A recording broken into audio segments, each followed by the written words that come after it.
So just talking about like the helpful insights and giving your advice and your perspectives and really just helping people. There actually is going back to like EEAT was one of the big Google standards we were just talking about. Let's talk about another one here that kind of relates to blogging. Let's talk about Google's helpful content algorithm. So Google is constantly updating search engine standards to not only show, more relevant and insightful and helpful results to users, but also just kind of like make sure there's no like spammy stuff or low quality content coming up in results. So again, following EEAT and now kind of always thinking about making your blogs, that helpful, insightful information for people, this is what Google wants you to do. So structure your blogs around this, strictly follow this, and you will rise in the ranks. Answer common questions and provide insights and advice. Share your knowledge that's going to actually give people helpful information. That is the name of the game right there. If you're strictly following EEAT standards to write more quality content, if you have that great authenticity within your blogs as well, that's also huge. And the main thing is just like avoid self promotion and all like the spammy stuff.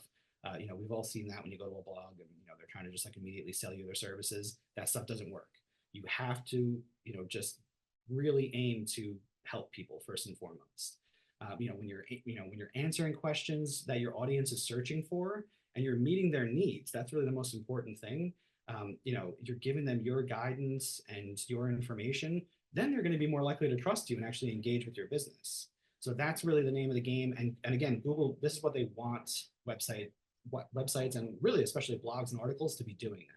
Strictly following these helpful content guidelines, they're going to lead to more organic traffic coming from Google because Google's going to know that they can trust you. It's going to increase your ranking. And nowadays, let's say you go over to Google, you're searching for something. Hey, my toilet's leaking. What's that thing on the bottom? I gotta fix. And it gives you kind of like that generative AI response of like, you have to go find the donut for the toilet.